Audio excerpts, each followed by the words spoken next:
Ish, tengok ambis ni. Dah mencatur pula. Hai semua, apa khabar? Assalamualaikum. Kita kembali bersama dengan kami, Hanif Miswan, di Didik TV KPM Aktif ini untuk kita bawakan kemahiran sukan. Dan kami istimewa pada episod kali ini berada di Sekolah Kebangsaan Bukit Jelutong, sebuah sekolah yang mementingkan dan memilih sukan catur sebagai kebitaraannya untuk menonjolkan lagi nama sekolah. Dan istimewa juga untuk episod kemahiran sukan bermula pada hari ini, kita akan memperkenalkan sukan catur yang berada di depan saya ini, dan untuk itu kami berada di sini untuk membawakan kepada anda pemahaman, kemahiran asas dan juga dari sudut teknikalnya sukan catur ini. Ini bukan sahaja cabaran bagi murid-murid yang berada di rumah, tapi juga kepada kami untuk memahami sukan ini, kerana sebelum ini kita melibas, menyipak dan juga menandukkan kemahiran sukan-sukan yang lain, tapi kali ini kita bawakan sedikit yang berbeza, sedikit lebih tenang tapi menguji kepintaran semua. Dan itu yang akan kami bawakan dan kami janjikan untuk kita kongsikan di Kemahiran Sukan hanya di Aktif Didik TV KPM. Untuk itu, sebelum kita mulakan 8 episod Kemahiran Sukan Catur ini, suka untuk saya ingatkan bahawa kita masih lagi perlu mematuhi segala peraturan, SOP yang telah ditetapkan, dan lebih penting untuk kita patuh kepada segala peraturan, kelonggaran yang telah diberikan. Okey, kita masih lagi belum menang dalam menangani pandemik COVID-19. Saya nak jemput semua ibu bapa, murid-murid, guru dan juga para jurulatih yang berminat untuk mengajar sukan catur ini.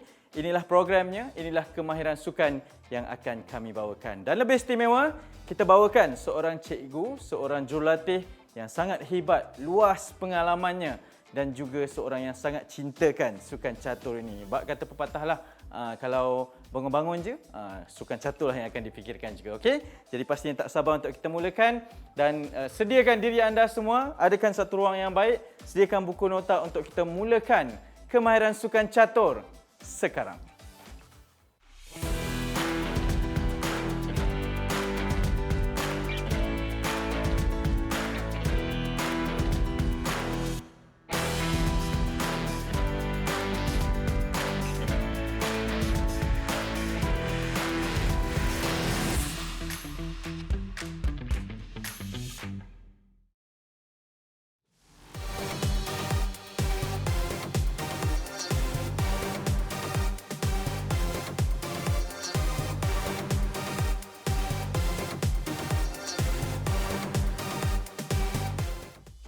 Istimewa kami bawakan dari lobi catur di Sekolah Kebangsaan Bukit Jelutong ini.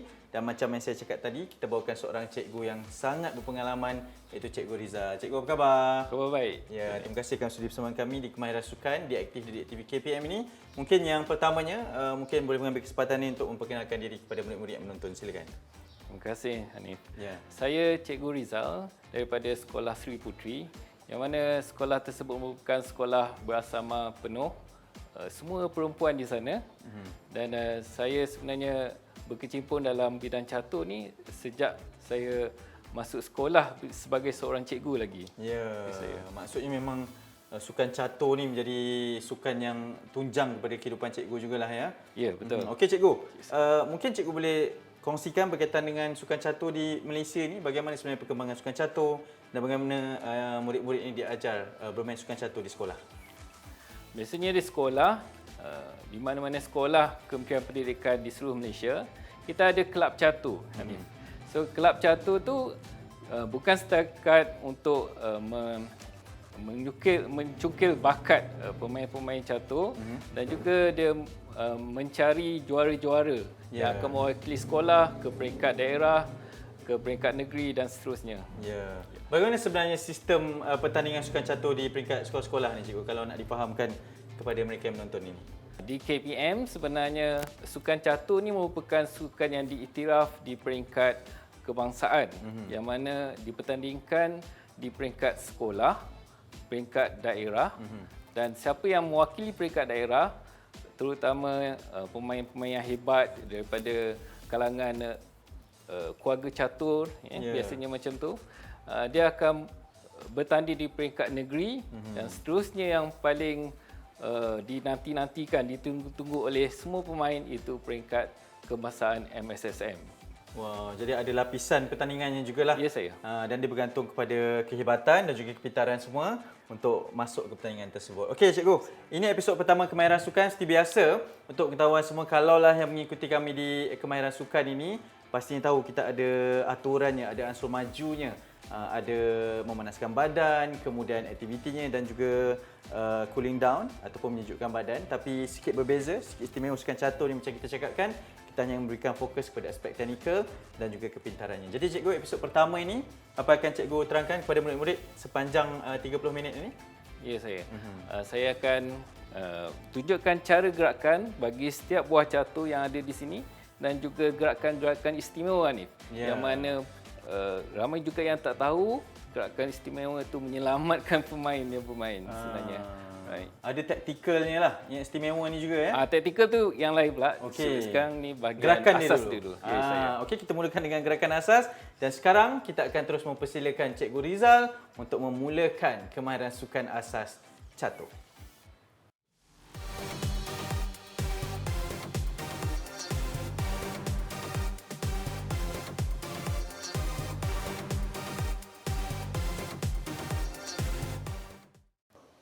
Baik. Pada kali ini kita cuba bermain catur ya. Untuk pertama kali kita kena tahu apakah kelengkapan yang perlu ada untuk bermain catur. Di depan saya ni adalah set catur yang lengkap. Jadi kalau tengok step 1 ni saiznya saiz standard untuk ke pertandingan, even ke pertandingan antarabangsa sekalipun dia menggunakan saiz sebegini. Jika kita lihat pada depan ni ada 16 buah catur untuk buah putih dan 16 lagi buah hitam. Dan kalau kita tengok pada setiap petak yang ada ni, pada papan catur ni ada petak gelap, itu kat sini hitam, dan petak cerah, kat sini dia kuning krim sikit. Okay. Dan buah-buah catur ni warna putih dia memang solid putih dan begitu juga dengan warna hitam. Sebelum kita bermain, kita kena kenal bagi setiap buah catur ni apakah nama dia dan apakah peranan dia. Jadi yang saya pegang ni ialah dipanggil sebagai bidak dalam bahasa Melayunya dan biasanya di Malaysia kita panggil dia sebagai pawn. Okay. Yang kedua, saya perkenalkan ni adalah buah rook. Secara international dia dan secara bahasa Inggeris tu buah rook lah. Tapi untuk bahasa Melayu yang standard dipanggil sebagai tir. Okay. Kita ada buah yang seterusnya, ketiga buah ni adalah knight. Okay. Ramai yang salah faham dipanggil buah ni sebagai horse ataupun kuda. Sebenarnya untuk bahasa Melayu memang distandardkan sebagai kuda. Cuma biasanya di Malaysia dikenali sebagai knight. Ataupun kalau bahasa direct translation dia ialah pahlawan, knight. Kita ada buah bishop, okay. So bishop bahasa Melayu ni ialah dipanggil sebagai gajah. Okay, standard dia dipanggil sebagai gajah. Dan di Malaysia of course dipanggil sebagai bishop. Kita ada queen. So queen ni dia ada saiz tertentu untuk standard tournament, iaitu lebih kurang 11.8 hingga 12.3 cm macam tu. Dalam bahasa Melayu dikenali sebagai menteri. Dan kita ada satu lagi buah yang paling hebat ni. Okay. So tanpa buah tersebut, tanpa buah ni, maksud dia tak adalah permainan catur. Ataupun matinya buah ni, maksudnya kalahlah seseorang yang bermain catur. So ini adalah king ataupun bahasa Melayu dikenali sebagai raja. Okay. Kita kena kenal juga bagaimana pergerakan bagi setiap buah yang saya tunjukkan tadi. Jadi kita ada pawn.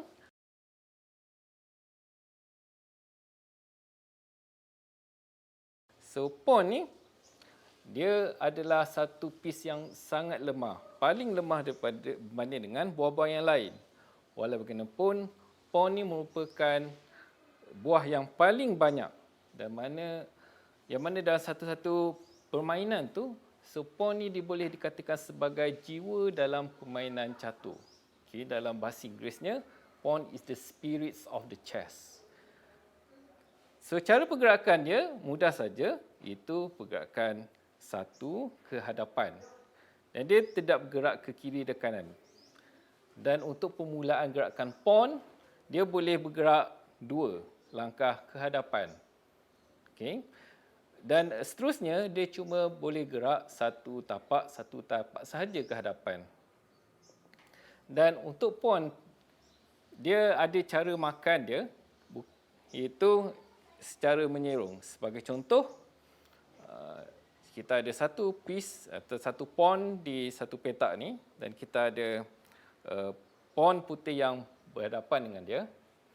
Jadi kat sini pawn putih boleh makan, boleh makan pawn hitam secara menyerong. Bukan setakat di sebelah kiri, tetapi juga di sebelah kanan. Okey. Bila pawn berada di depan, betul-betul dengan buah yang lain. Okey. Kedudukan macam ni, pawn putih tidak boleh makan pawn hitam dan dia cuma tersekat pada kedudukan tersebut sahaja. Baik, buah seterusnya ialah buah tir atau dikenal sebagai rook. Biasa dipanggil rook lah.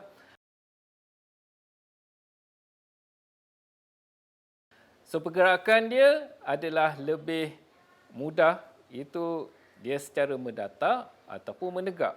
Sebagai contoh, untuk pergerakan dia ni, dia mesti ada laluan dulu. Let's say kalau pawn ni dah ke depan, okay.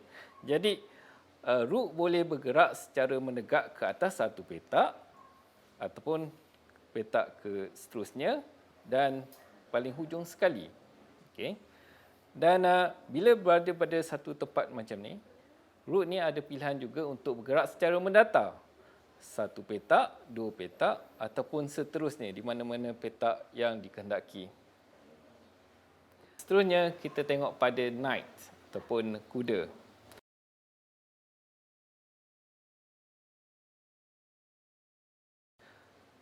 Dia tak sama macam buah-buah yang lain. Untuk knight, dia boleh melangkah. Okay. Gerakan knight berdasarkan huruf L, yang mana L-nya ialah L ukuran 3 petak dan 1. Misalnya, kalau knight ini berada petak sini, jadi knight tersebut tidak perlu menunggu buah lain untuk memberi laluan untuk dia. Jika dia boleh melangkah daripada satu petak ke petak yang lain berdasarkan huruf L tadi, 1, 2, 3, 4, okey. Jadi, dia boleh berada di tempat tersebut. Untuk contoh ini, keadaan yang asal, kedudukan yang asal, knight dia boleh pergi ke petak ini, dikenali sebagai petak E6, dan juga ke satu lagi petak sini dipanggil sebagai C6. Okey. Baik. Seterusnya, saya akan tunjukkan cara untuk buah bishop ataupun buah gajah ni untuk bergerak.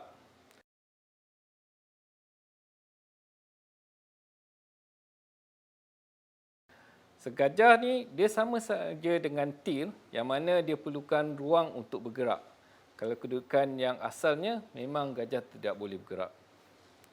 Sebagai contoh, jika ada lubang yang membolehkan buah bishop ini bergerak, seperti kedudukan sebegini. Jadi, bishop ni boleh bergerak ke petak sini dan satu lagi di sini. Okay. Dan begitu juga di petak yang seterusnya. Jadi pada kedudukan asal, buah bishop ni ada 2. Satu bishop di petak putih dan satu bishop di petak hitam. Jadi kedua-duanya berada keadaan seimbang, menjaga kedua-dua petak terang dan juga petak gelap yang saya katakan tadi, petak putih dan petak hitam tadi. Seterusnya, kita tengok pada buah queen ataupun menteri.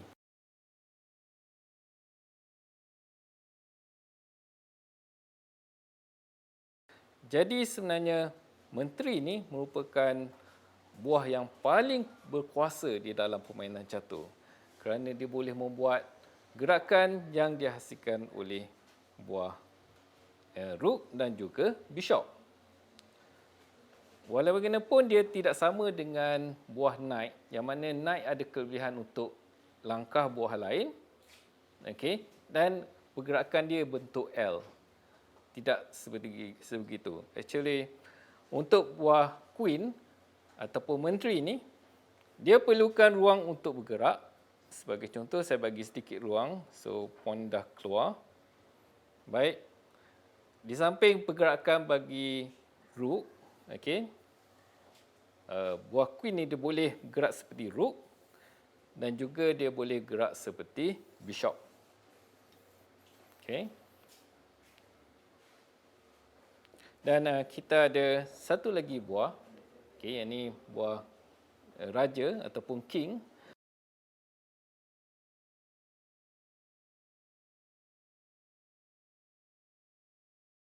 So king ni pun sama sebenarnya dengan queen ataupun menteri ni, cuma king ni pergerakan dia adalah satu tapak sahaja. Dan untuk kedudukan asal memang king tak boleh nak bergerak kecuali ada ruang untuknya, barulah dia boleh bergerak, dan pergerakan dia adalah secara macam bishop dan juga rook, tetapi dalam satu petak sahaja. Okey, sebagai contoh, untuk king pergi ke satu petak yang hujung ni, dia perlu bergerak beberapa langkah. Okey. Walau bagaimanapun untuk queen, untuk ke petak yang sama tadi, dia cuma boleh bergerak satu langkah saja. Dan begitulah seterusnya. Jadi, sekarang saya akan terangkan gerakan istimewa yang kedua. Yang saya lihat, yang boleh dilihat di papan sekarang ialah satu kedudukan yang mana putih mampu untuk buat castling bahagian king side. Okay. Untuk kedudukan macam ni, untuk membuat castling king side, syaratnya ialah buah putih ataupun king putih ni, dia tidak buat gerakan sebelum ni. Walau bagaimanapun, kalau dia kena check, okay, let's say, sebagai contoh, queen ke satu petak ini, dia check. So, king ni walaupun kena check dan dia tidak bergerak, dia halang check tersebut. Okay. King tersebut masih lagi boleh untuk membuat castling. Pergerakan castling bermula dengan king akan bergerak 2 langkah ke bahagian king side dan juga castle ataupun rook ni akan bergerak di sebelah king tersebut. Jadi ini lengkaplah gerakan bagi castling king side ataupun castling di sebelah bahagian king. Untuk gerakan istimewa yang kedua, iaitu castling sebelah queen side, pun sama juga, pastikan bahawa king tersebut tidak pernah membuat gerakan sebelum ni. Kalau pernah kena check, tak ada masalah. Okay. Selagi buah king tersebut tidak bergerak, jadi dia boleh untuk membuat gerakan castling. Okay. Untuk contoh kedudukan macam ni, jadi king dia boleh castling sebegini. Okay. Ramai yang keliru bagaimana untuk buat castling buah sebelah king side kerana mereka fikirkan bahawa king bergerak di petak sebegini. Sebenarnya bukan. Cara dia sama macam belah king side, cuma kita kena tahu konsep dia ialah king bergerak 2 langkah, barulah rook tersebut diletakkan di sebelah king tersebut. Kalau tengokkan daripada sudut ni, memang agak jauh jugalah king tersebut untuk ke sebelah kiri ataupun berada kedudukan yang lebih selamat. Biasanya king kalau nak selamat, dia bukan berada di tengah, dia berada di tepi ataupun hujung papan. Okay. Pada kedudukan macam ni, walaupun king ni sudah castling, biasanya selamatlah. Walaupun dia masih lagi di bahagian tengah dan dia boleh bergerak ke sebelah satu tempat lagi jika diberi giliran seterusnya. Okay.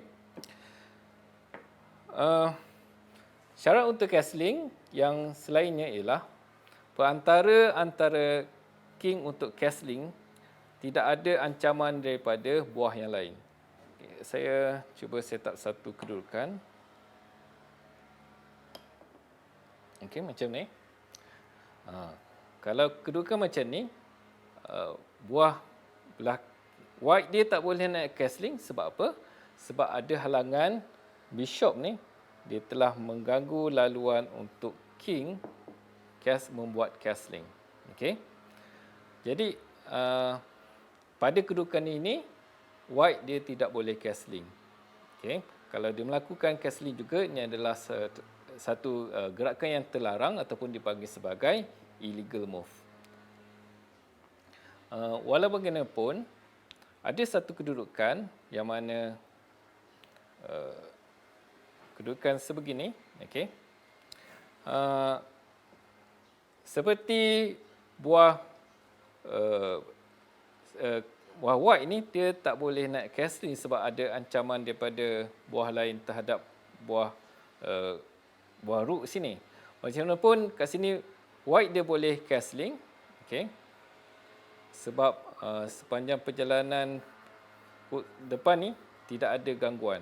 Ini masih lagi boleh castling. Walaupun untuk castling belah queen side kat sini, okey. Kalau kita lihat bishop ni sebenarnya seperti menghalang laluan untuk castling. Walaupun dalam peraturan nyatakan untuk kedudukan ini king masih boleh buat castling, okey. Sebab dia tidak mengancam buah-buah ataupun king dan rook selepas castling itu dibuat.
Baiklah, di sini saya beri sedikit panduan untuk bermain catur dengan yang betul. Pertama, kita sebagai seorang murid sentiasalah pergi ke aktiviti kelab catur yang mana cikgu boleh tunjukkan cara bermain catur yang betul. Di samping itu, dapatkan rakan sepermainan yang sama mempunyai minat bermain catur. Jadi, bila ada masa lapang, gunakanlah masa tersebut untuk berlatih membuat gerakan catur tersebut, kerana kadang-kadang jika gerakan itu salah, kita tak perasan, kawan kita boleh terbantu kita untuk menunjukkan apakah gerakan yang betul untuk satu-satu permainan tersebut. InsyaAllah, jika ini berterusan, kita boleh main catur dengan cara yang betul, bolehlah dipertengahkan lagi untuk pertandingan peringkat sekolah dan seterusnya. Terima kasih. Baik, kita dah berada di penghujung untuk episod pertama kemahiran sukan catur. Memang sangat berbeza teknikalnya dan konsep asas pembelajaran yang telah pun ditunjukkan oleh Cikgu Rizal. Cikgu, terima kasih banyak. Mungkin untuk kita recap kembali episod pertama ni selepas pembelajaran tadi, Cikgu boleh kongsikan objektif pembelajarannya kepada murid-murid yang menonton. Silakan. Murid-murid sekian, jadi bila kita dah bermain catur, mainlah dengan gerakan yang betul. Kerana gerakan yang betul tu merupakan satu yang menjadi ikutan kepada yang lain. Jika kita mula buat salah, kita tak ada buat gerakan yang betul, nanti menyebabkan permainan tu menjadi tidak lagi standard yang sama. Okey. Jadi untuk mengelakkan daripada buat gerakan yang salah ni, Hanif, kita mestilah sentiasa berada di kelab catur yang mana cikgu boleh tunjuk ajar dan juga mungkin di sekolah-sekolah tertentu adanya coach yang boleh mengajar kita bagaimana untuk buat gerakan catur yang betul.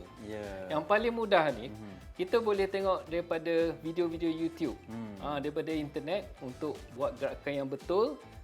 Bagi setiap satu gerakan tu sebenarnya ada dia punya makna dia. Bukan setakat gerakan tersebut dibuat tanpa apa-apa tujuan tertentu. Dan setiap gerakan tersebut mestilah secara konsisten. Betul. Maksudnya dalam permainan catur ni setiap gerakan itu ada maknanya. Ya, betul. Bukan yang sia-sia sahajalah. Betul. Ada gerakannya. Cikgu, terima kasih banyak. Kita akan bersama lagi untuk episod seterusnya dalam kemahiran sukan catur. Dan seperti biasa cikgu, kita dalam kemahiran sukan ni kita akan bawakan kata-kata semangat daripada jurulatih dan juga cikgu yang mengajarlah. Jadi untuk cikgu Rizal ni mungkin boleh tinggalkan dengan kata-kata semangat buat mereka, silakan. Catur itu hebat. Ya, dan anda juga semua hebat. Kita jumpa lagi di kemahiran sukan. Assalamualaikum. Bye-bye.